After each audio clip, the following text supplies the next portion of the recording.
오늘은 요한복음 15장 예수님이 다락방 강화를 말씀하신 부분을 계속 이어서 설교하겠습니다. 조금 울립니다. 하울이 울려.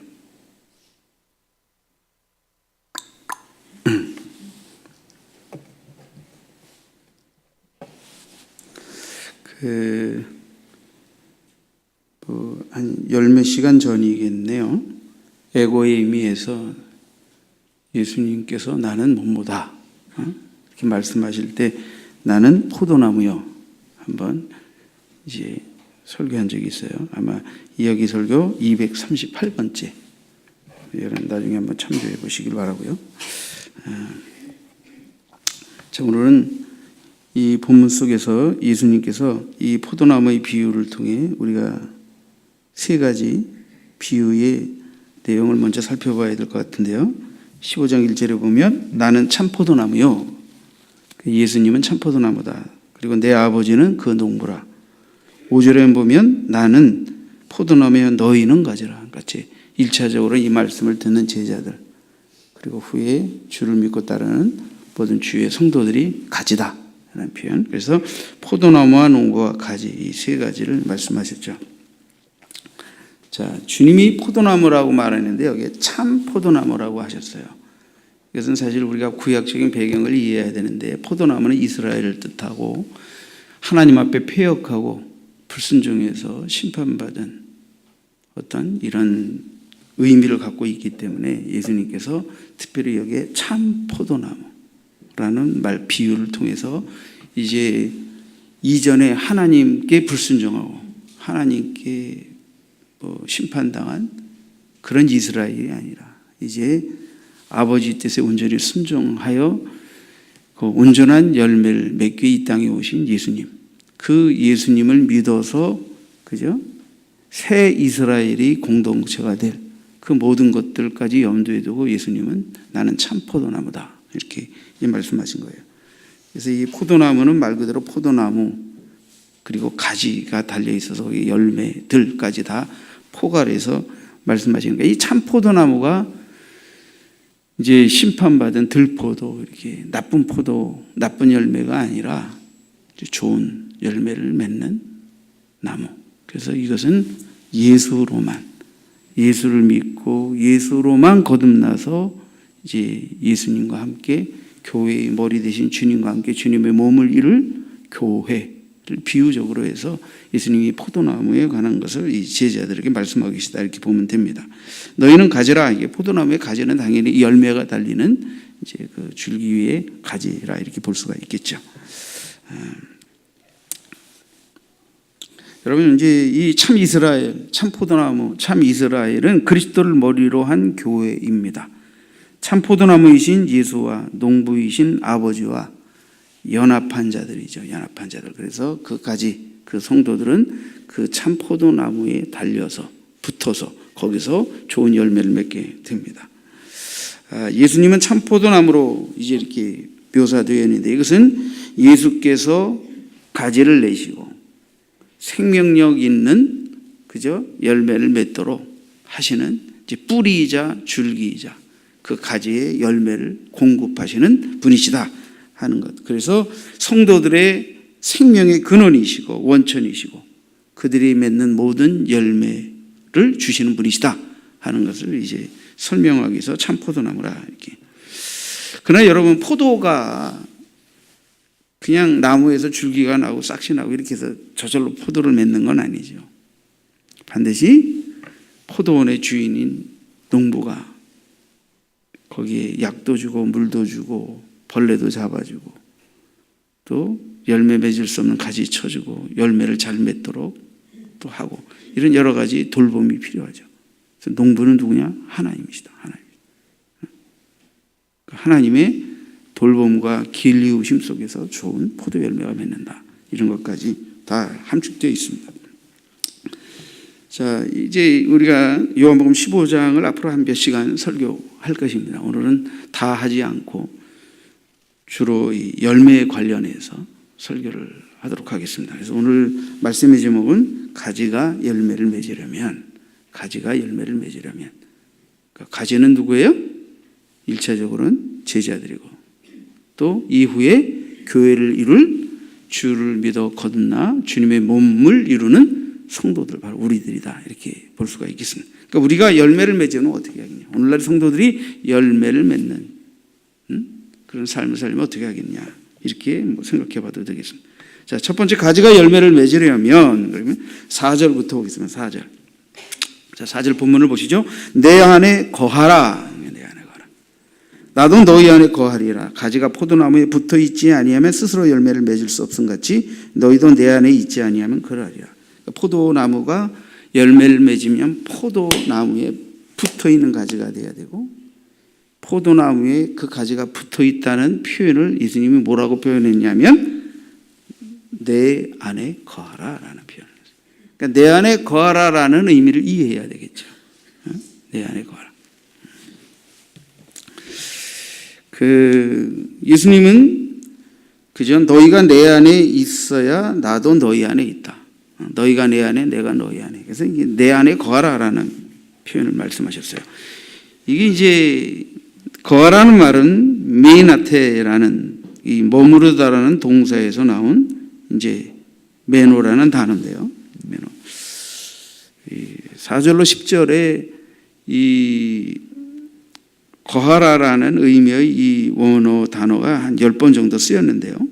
이 동사는 성부와 성자 사이의 돈독한 관계, 또 예수 믿는 자와 예수와 예수 믿는 자 사이의 관계를 표현할 때 이 단어가 다 쓰였어요. 그래서 한마디로 우리가 이거를 이제 연합이라고 말합니다. 성부 하나님과 성자 하나님의 연합, 아버지 하나님과 예수님의 연합, 또 예수와 예수 믿는 자의 연합을 뜻하는 단어로 쓰인 말입니다. 그래서 이 거하라라는 말은 아버지 하나님과 아버지 하나님의 뜻대로 대속의 뜻을 이룰 자로 이 땅에 메시아로 보냄을 받으신 예수 그리스도의 연합을 뜻하기도 하고, 그 예수를 믿고 따르는 자들의 주님과 연합하는 것을 표현하는 것에서 사용된 단어입니다. 그래서 거하라 하는 것이 거하라. 그러면 거한다라는 의미는 뭐냐 하는 거예요. 거한다. 예수님은 지금 너희가 내 안에 거하라라고 말하는 이 시점이 어느 시점이냐면 이제 곧 주님이 십자가의 대속의 죽음을 앞두고 있는 임박한 시점입니다. 주님은 희생을 통해 그 제자들을, 또 그를 믿는 모든 백성들을 구원하십니다. 그리고 이 제자들은 바로 주님의 대속의 희생을 통하여 구원을 받을 것이기 때문에 그 구원의 복음을 전하는 주의 제자들은 그 복음을 전하는 일을 위하여, 주님은 우리를 구원하기 위해 고난받으셨지만 그 고난을 믿음으로 구원받은 제자와 우리들은 그 고난의 복음을, 구원의 복음을 전하는 일을 위하여 고난에 동참하는 것까지도 참여하는 자가 되어야 된다. 이게 주님을 진정으로 믿고 따르는 것이고, 이것이 바로 예수 안에 거하는 믿음이다 하는 것을 1차적으로 이해해야 합니다. 그래야 많은 열매를 맺는다. 자, 요한복음 12장 24절에서 이미 예수님이 이런 말씀하셨어요. 내가 진실로 진실로 너희에게 이르노니 한 알이 미리 땅에 떨어져 죽지 아니하면 하늘 그대로 있고 죽으면 많은 열매를 맺느니라. 씨는 죽지 않으려고 그대로 있으면 이게 진짜 죽어요. 그런데 땅에 떨어져 죽으면 거기에서부터 어떻게 돼요? 싹이 나고 많은 열매를 맺어요. 하나의 밀로 이 땅에 오셔서 골고다 언덕에서 우리의 영원한 생명 열매들을 위한 첫 열매로서 십자가에서 대속의 죽음을 죽으신 예수님은 우리의 영원한 생명의 첫 번째 미랄이시고, 우리 또한 주님의 희생을 본받아서 썩어지는 미랄로서 우리의 삶 가운데서 많은 생명의 열매를 맺게 하는 미랄이 되어야 된다. 그러니까 거기에는 뭐예요?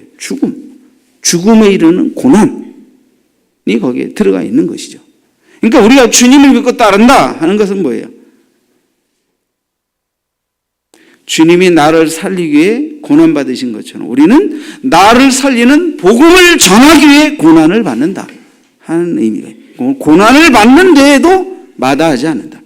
더 크게 말하면 죽음도 순종한다 하는 거예요. 죽음도. 여러분, 열매를 맺는 것은 가지가 마치 포도나무에 붙어 있어야만 열매를 맺을 수 있는 것처럼, 열매를 맺는다는 것은 성도가, 제자들이 예수 안에 거한다는 조건에서만 열매를 맺을 수 있습니다. 그러므로 사도 요한께서 그리스도 안에 거하라 라고 표현한 이 말은 열매를 맺는다라는 의미와 동일한 의미인 것입니다. 그러니까 열매를 맺는 신앙생활은 예수 안에 거하는 삶을 통해 이루어진다 하는 거예요. 자, 예수 안에 거하는 사람은 어떻게 살아갑니까? 요한 1서 2장 6절에 보면 그의 안에 산다고 하는 자는, 그의 안에 산다고 하는 자는 그가 행하시는 대로 자기도 행할지니라. 그러니까 당연히 예수 안에 거한다는 건 당연히 예수님을 믿는다는 것이고, 예수님이 행한 대로 따른다는 것이죠. 그렇죠? 예수님을 믿고 예수님이 행한 대로 따른다는 거예요.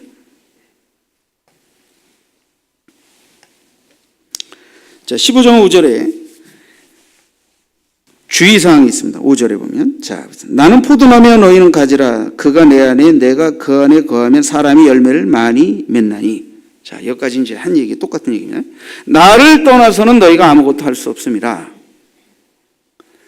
자, 가지가 열매를 맺어야 되는데 가지가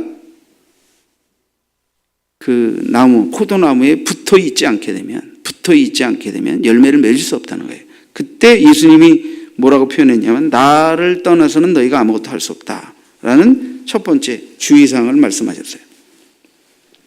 예수님이 이미 아버지 하나님과의 관계를 말씀하셨죠. 아들은 아버지 없이 스스로 아무것도 할 수 없다 하는 표현들을 이미 요한복음에서 말씀하셨는데요. 요한복음 5장 19절에 보면 예수님께서, 자, 아들이 아버지께서 하시는 일을 보지 않고는 아무것도 스스로 할 수 없나니 아버지께서 행하시는 그것을 아들도 그와 같이 행하느니라. 그러니까 아들은 아버지께서 행한 것을 본대로 행하시고 그저 그 하시는 일을 본대로 행한다, 이런 표현을 쓰셨어요. 30절에는 보면 내가 아무것도 스스로 할 수 없노라. 스스로 할 수 없노라. 듣는 대로 심판하노니 나는 나의 뜻대로 하려 하지 않고 나를 보내신 이의 뜻대로 하려 함으로 내 심판은 의로우니라. 그러니까 주님은 아버지 하나님이 알려주신 대로 행하심을 본 그대로 하신다 하는 것을 말씀하고 계세요. 예수님도 이러셨는데, 예수님도 아버지의 뜻대로, 아버지 행한 바대로 행한다라고 말씀하시는데, 더더군다나 포도나무이신 예수님께 붙어있는 가지가 예수와 떨어져서 예수를 떠나서 어떤 열매도 맺을 수 없다 하는 것을 경계하신 것이죠. 자, 그러므로 나를 떠나서는 이라는 것은 결국 단독으로 이런 뜻인데요.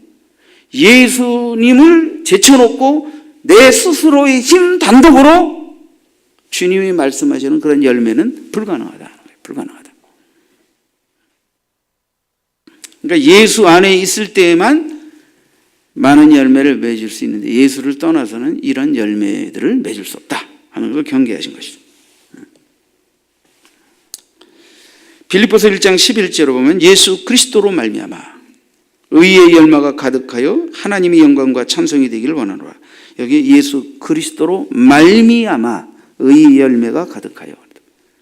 그러니까 우리 성도들이 삶 가운데서 맺어야 할 많은 열매들이 있는데 그런 열매들이 그냥 되는 게 아니라 예수로 말미암아. 예수님이 우리 삶의 뿌리이시고 줄기이시고 우리는 그 나무에 붙어있는 가지로서 그분과 뗄래야 뗄 수 없는 관계성 속에서 그분 안에 거하여 그분으로 말미암아 열매를 맺게 되는 것이다 하는 것을 주님이 주의하고 계신 것입니다. 많은 열매라는 것은 성도들이 주님과의 연합을 통하여 이루어지는 결과물들입니다. 그러므로 우리가 열매를 맺는다는 것은 주님을 사랑하고 주님과 깊은 교제를 이루어가며 주님을 닮아 행하는 삶을 통해서 열매 맺게 될 것입니다. 물론 이제 열매는 좀 다 다르겠죠. 그렇죠? 열매를 맺어도 주님을 더 많이 알고 깊은 교제 속에서 주님을 더 온전히 부지런히 따르면 더 많은 열매를 맺게 될 것이고, 그러지 못하면 좀 열매가 부실할 수는 있겠죠. 그러나 어쨌든 우리가 열매는 그냥 되는 게 아니라 주님으로 말미암아 맺는다. 두 번째 주의사항은 6절에 보시죠. 6절. 사람이 내 안에 거하지 아니하면 가지처럼 밖에 버려져 마르나니 사람들이 그것을 모아다가 불에 던져 사르느니라. 이번에는 내 안에 거하지 아니하면, 나를 떠나서는 이라는 주의사항을 주셨는데, 두 번째는 거하지 아니하면 이라는 표현을 쓰셨어요. 둘 다 똑같은 표현입니다. 내 안에 거하지 아니하면 가지처럼 밖에 버려져 마르게 된다. 버려져. 버림을 받는다는 거예요. 버림을 받는다. 그러니까 내가 예수 안에 예수를 믿고 따르는 삶을 살지 않게 되면 그냥 그대로 있는 것이 아니고 그냥 그 줄기에 붙어진 가지로 계속 머무를 수 있는 것이 아니고, 거기에서 예수를 믿고 예수로부터 영적인 자양분을 끊임없이 공급받지 않게 되면, 그리고 그냥 무늬만 그저 성도인 것처럼 붙어 있게 되면 이게 그대로 계속 붙어 있는 가지가 되는 게 아니라 농부가 걷어버린다는 거예요. 꺾어버린다. 꺾어서 밖에 던질 때 말라서 불에 태워진다.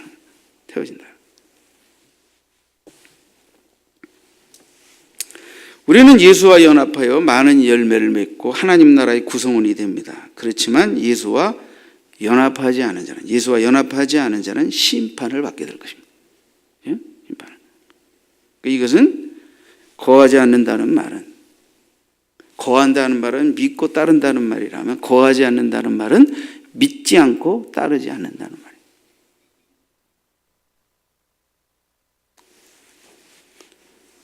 그러니까 교회 나온다는 말과 예수님을 믿고 따른다는 말은 비슷한 면도 있지만 똑같은 말은 아닙니다. 교회 나온다는 것과 예수님을 믿는다는 것이, 교회 나와서 예수님을 진실되게 믿고 따르는 사람은 교회 나오는 게 믿기 위해서, 따르기 위해서 이게 성립이 될 거예요. 근데 교회는 나오지만 믿지 않고 따르지 않는다면, 이건 아주 드문 경우이겠지만, 그런다면 교회 나온다는 것 자체가 꼭 믿는다는 것을 뜻하는 건 아니다 하는 거예요. 아주 더러 문제 있는 사람들이 생기죠. 그러니까 여러분, 믿지 않고 따르지 않는 것은 예수 안에 거하는 게 아닙니다. 거하는 게 아닙니다. 그것이 어느 때까지 계속될 수 있을 것 같습니까? 어느 때까지? 농부가 더 이상 열매 맺지 못하니까 꺾어서 밖에 버려야 되겠다라고 결심하기 전까지는 그냥 붙어 있는 것처럼 보일 수 있을지 모르지만, 계속해서 열매를 찾는데 열매가 없게 되면 이건 가짜다, 꺾어버리신다 하는 거예요. 조금 이따 더 구체적으로 이제 설명을 좀 드리도록 하겠습니다. 자, 예수 안에 거하지 않는 사람들은 예수의 복음을 거절하고 그를 믿지 않습니다. 그렇기 때문에 열매를 맺을 수 없는 것입니다. 여러분, 우리는 참 포도나무이신, 참 이스라엘이신 예수 그리스도를 믿는 자로, 그리고 열매 맺을 자로 부름을 받았습니다. 그런데 그 예수를 믿지 않고 배척하고 무익한 가지가 되어 결국 하나님께로부터, 농부이신 하나님께로부터 제거당하는, 심판받는 가지가 되어서는 안 됩니다. 성경에 예수님은 이런 경고를 하셨죠. 달란트 비유 이런 곳에 나옵니다만은, 그 끝부분에 마태복음 25장 30절에 이런 말씀하셔서, 이 무익한 종을 바깥 어두운 데로 내쫓으라. 거기서 슬피 울며 이를 갈리라 하니라. 그러니까 우리는 이스라엘이고 우리는 선민이다. 그런데 하나님은 그들에게서 열매를 찾으실 수가 없었어요. 그래서 밖에 버려버리셨어요. 근데 그들은 착각하고 있는 거예요. 우리는 하나님의 백성이다. 하나님의 선민이다. 주님은 구약시대는 이스라엘 백성들이 이스라엘이지만 그들이 참다운 열매를 맺지 못했기 때문에 하나님이 그들을 버리시고 예수님을 보내셔서 예수를 믿는 누구든지 새 이스라엘 백성이 되게 하셨어요. 그러니까 여기서 우리는 뭐예요? 진짜 믿고 따르는 자가 참 이스라엘이고 새 이스라엘 백성이고 열매가 된다 하는 것을 우리가 알 수가 있죠. 자, 그렇다면 이제 첫 번째 말씀을 드렸습니다. 열매를 맺으려면 예수 안에 거해야 된다. 예수 안에 거한다는 말은 예수님이 믿고 따른다는 의미. 예수 그리스도의 복음을 믿고 예수님을 나의 구주, 나의 하나님으로 믿고 그분의 본을 따라 가르침을 따라 그 뜻을 따라 어떤 고난이 온다 하더라도 위험이 온다 하더라도 때로는 죽음이 닥쳐온다 하더라도 끝까지 따르는 그게 예수 안에 가는 것이다. 그럼 열매 맺는 가지가 더 열매를 맺으려면 왜 앞부분을 갖다가 뒷부분으로 지금 설교하냐면요. 이 부분의 표현 때문에 그래요. 자, 2절 보시죠. 2절. 15장 2절. 물은 내게 붙어 있어 열매를 맺지 아니하는 가지는 아버지께서 그것을 제거해 버리시고. 자, 무릇 열매를 맺는 가지는 더 열매를 맺게 하려 하여 그것을 깨끗하게 하시느니라. 여기 보면 열매를 맺는 가지가 더 열매를 맺게 하려고. 그래서 이 부분을 지금 뒷부분으로 여러분에게 설교에 언급하는 겁니다. 자, 두 번째는 뭐예요? 열매 맺는 가지가 더 열매를 맺으려면 어떻게 해야 되느냐? 농부가 어떻게 하시느냐 하는 부분이에요. 앞부분은 열매 맺는 가지가 되려면 예수 안에 거하라 하는 거고, 두 번째는 열매를 이미 맺는 가지가 더 많은 열매를 맺으려면 어떻게 해야 하느냐? 아버지 하나님, 농부신 아버지 하나님 어떻게 그 가지를 다루시나 이런 부분을 설명드리려고 하는 거죠. 자, 가지는 이제 두 종류의 가지를 예수님이 설명하고 있어요. 하나는 열매 맺지 못하는 가지와 하나는 열매 맺는 가지. 자, 열매 맺지 않는 가지는 어떤 가지입니까? 당연히 열매 맺지 않으니까 아버지께서 제거해 버리시는 가지. 제거의 대상이 된다. 제거한다는 건 쳐내버린다는 거예요. 그러니까 저기 뭐 꽃을 가꾸고 그런 분들은 봄 되면 이제 가지치기 하죠. 가지치기 하죠. 근데 열매를 맺을 수 없는 가지는 아예 줄기에서 가지를 꺾어버려요. 꺾어버려요. 근데 열매를 맺는 가지가 더 많은 열매를 맺기 위해서 깨끗게 하는 뭔가를 쳐주는 것은 근본적으로 그 가지에 열매를 맺지 못한 가지를 꺾어버리는 것과 가지에 잔 것들이 나와서 열매를 방해하는 것을 이렇게 정리해 주는 것과는 조금 차이가 있다는 거예요. 그러니까 분명히 농부가 쳐주는 건데 하나는 제거해 버리는 거고 하나는 더 많은 열매를 맺도록 돈을 넣는 겁니다. 이해가 되시겠죠? 그러니까 신앙생활을 한마디로 안 믿고 심판에 이르고 형벌에 이르는 처짐을 당하는 것과 믿는 자가 더 올바로 믿고 더 많은 열매를 맺도록 하기 위하여 잘못된 것들, 열매를 방해하는 것들을 이렇게 정리해 주시는 책망과 야단, 징계 이런 것들이 일종의 뭐예요? 더 많은 열매를, 더 올바른 믿음으로 자라서 열매 맺도록 하기 위한 하나님의 깨끗게 하십니다. 조금 이따 더 다시 잘 설명해 드릴게요. 오늘 이 두 부분의 차이를 여러분이 잘 이해하시면 신앙에 아주 중요한 유익이 되겠습니다.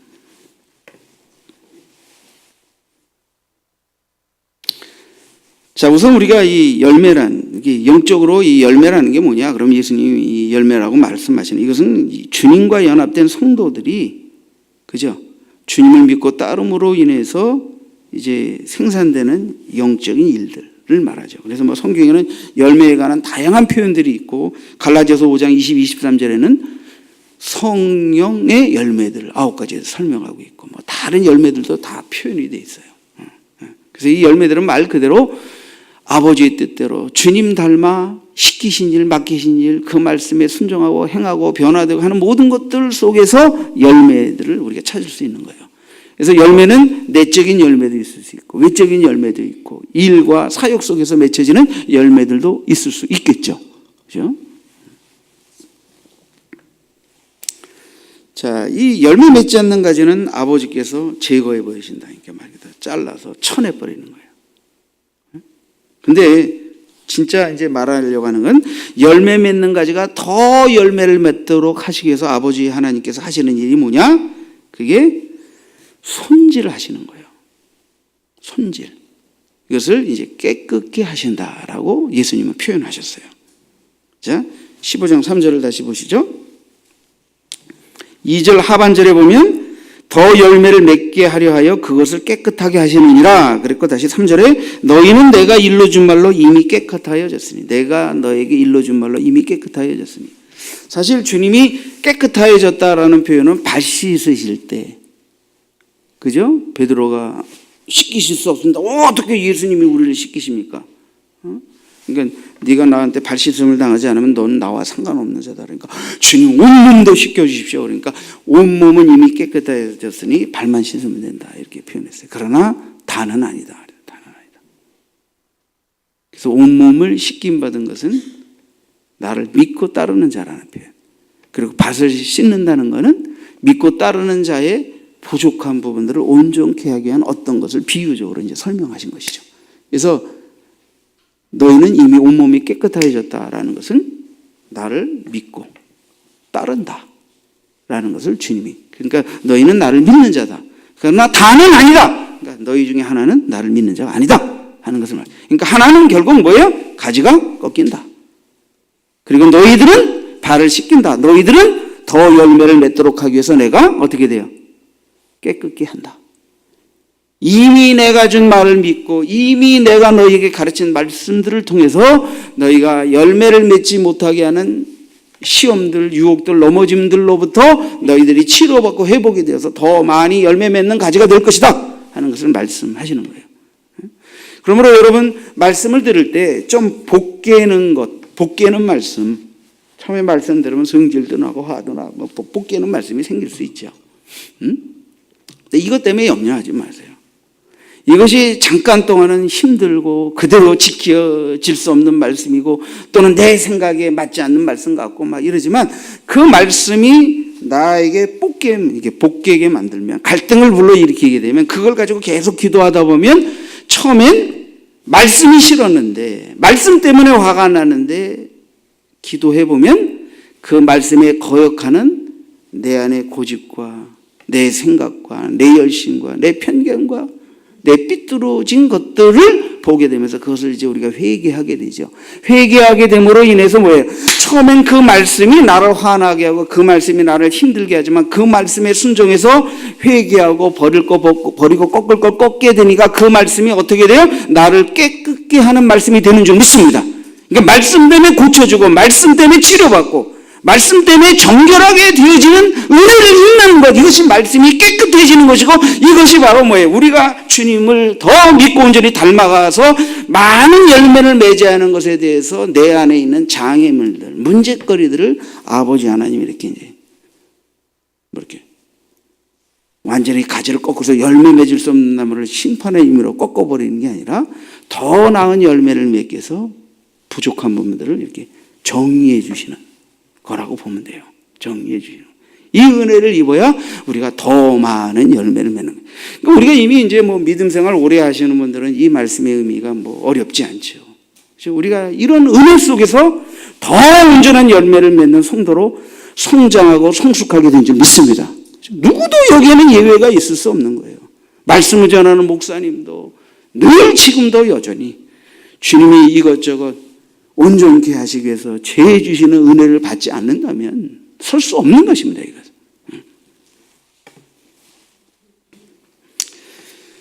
자, 그러니까 여러분, 이 깨끗하여졌다, 내가 이미 일러준 말로 이미 깨끗하여졌다라는 건 내가 이미 일러준 말을 너희들이 믿었다는 거예요. 그리고 그 말씀에 거역되는 모든 것들을 회개하고 버렸다라는 걸 의미하고, 또 아직도 일러준 말에 대해서 온전히 믿지 못하고 갈등하고 있는 부분들은 장차 때가 되면 또 성령이 오시면 너희들이 회개하게 되고 믿지 못했던 것을 믿게 되어지고 이렇게 변화될 것이다 그런 것까지 다 감안해서 그 말씀이, 내가 일러준 말이 너를 깨끗하게 할 것이고, 아직 그 말씀이 믿어지지 않고 효력을 발휘하지 못한 말씀들은 성령이 오셔서 다시 그 말씀을 생각나게 하셔서 그 말씀에 온전히 믿고 반응하도록 이끄실 것이다.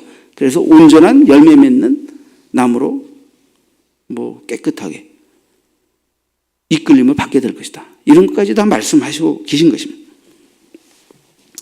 자, 그러므로 이 깨끗하게 한다는 것은 의미적으로는 죄로부터 깨끗하게 되고, 그죠? 열매를 방해하는 탐심과 우리의 자아와 이렇게 많은 것들, 그런 것들을 이제 말씀이 열매 맺지 못하고 거역되어지게 만드는 것들에 대해서 우리가 이제 하나님께서 이렇게 좀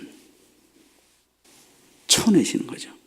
심판의 의미가 아니라 잘 열매 맺도록 부족한 부분들을 깨닫고 회개하고 고침받고 이렇게 이끌으시는 이런 것들을 깨끗게 하느니라 이렇게 말씀하신 것입니다.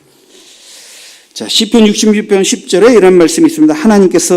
하나님이여 주께서 우리를 시험하시되 우리를 단련하시기를 은을 단련한 같이 하셨으며, 하나님이 우리를 정결하게 만드시기 위해서 단련하십니다. 근데 은을 단련한 거지.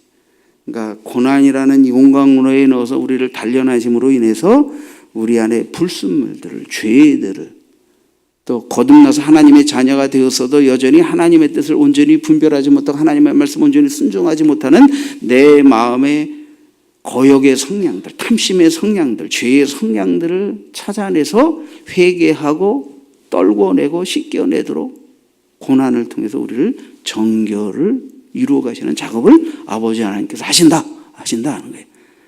그러므로 여러분, 우리의 삶에 크고 작은 여러 가지 내적, 외적, 환경적 고난들이 있습니다. 이 고난이 다 100% 죄 때문은 아닙니다. 죄 때문에 오는 고난도 있고, 우리를 훈련시킬 목적으로 깎으시려고 주는 고난도 있고, 여러 가지 사탄이 주는 시험도 있겠지만은, 그러나 우리는 하여튼 그런 어려움들을 통해서 자신을 돌아보게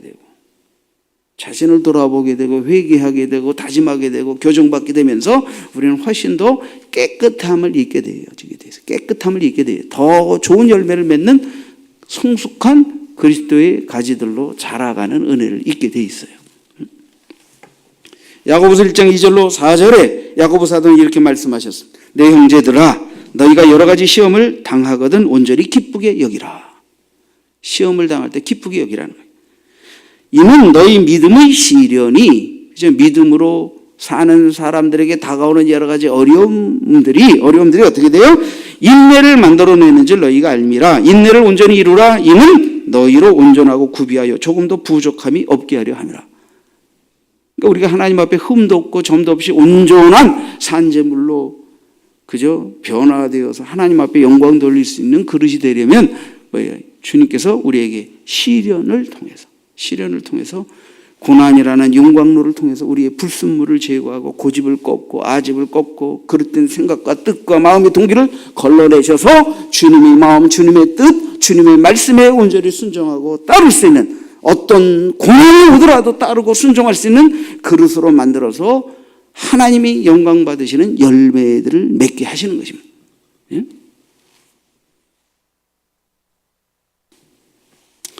자, 그래서 내가 일러준 말로 이미 너희는 깨끗해졌다. 주님은 이미 제자들의 발을 씻기시며 제자들을 십자가의 죽음에 초대하십니다. 내가 너희를 위하여 흘리는 이 피가 너희에게 제사함이 되고 그것을 믿을 때 너희들은 내 백성, 내 자녀로 구원에 이르게 될 것이라는 것을 말씀하시고, 제자들이 아직 그것을 온전히 믿지 못하지만 온전히 믿는 믿음으로 인도될 것을 주님은 알고 계셨고 그들을 위해 기도하셨죠.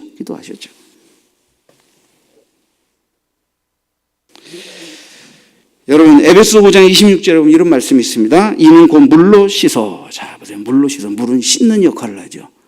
물론 또 마셔서 생명수 역할도 하지만 씻어내는 역할도 하잖아요. 씻어 말씀으로 깨끗하게 하사 거룩하게 하시고, 말씀으로 깨끗하게 하사 거룩하게 하시고. 그래서 말씀은 물에 비유되어 있는데,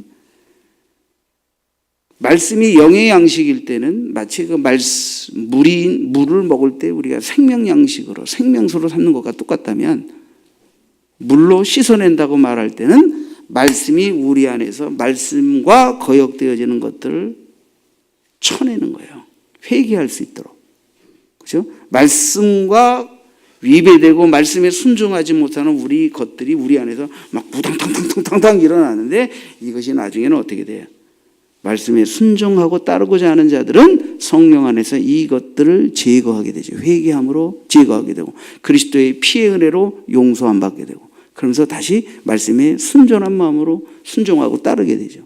이렇게 됨으로 인해서 우리 안에 내적 청결의 은혜를 받게 되는 거예요.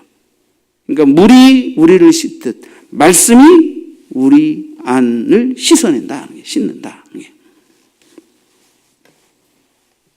그러니까 성도가 그냥 거룩해지는 게 아닙니다. 사람이 클 때, 제때 밥 잘 먹고 그냥 이렇게 뭐 등치만 크고 이렇게 크면 됩니까? 크면 됩니까? 성경에 보세요. 창세기 6장에 보면 하나님을 떠난 인간들이 타락하여 장대같이 가지고 그냥 힘과 무력으로 뭐 사람들을 죽이고 딸들, 남의 아내, 부족들을 다 빼앗고 막 이렇게 해가지고 짐승처럼 살았죠. 뭐가? 키는 컸는데, 몸뚱아리는 컸는데, 싸움 기술은 컸는데, 그 안에 뭐가 없는 거예요? 윤리가 없는 거예요, 윤리와 도덕이 없는 거예요. 하나님을 두려워함이 없는 거예요.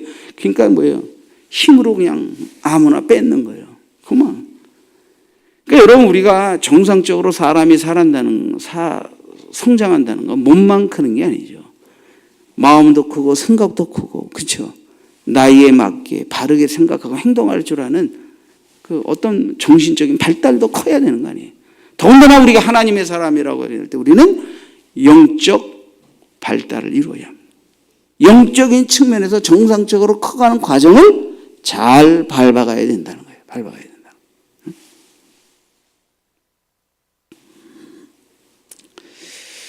자, 물론 깨끗하게 된다는 말은 완전함에 이른다는 의미는 아니에요.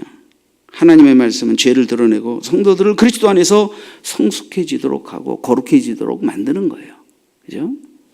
그렇게 점점 더 거룩해져 가고 점점 더 온전해져 가는 과정에서 길림을 받고 인도함을 받고 그죠? 열매 맺도록 열매를 방해하는 것들을 농부이신 아버지 하나님께서 이리저리 쳐주시는 은혜를 입는 이것이 바로 깨끗함을 입는 것입니다. 자, 그러니까 여러분 성경 읽으면서 달짝지근한 말씀만 은혜의 말씀이라고 생각하고 읽으시면 안 됩니다. 응? 우리 혀가 오감을 느끼게 하죠.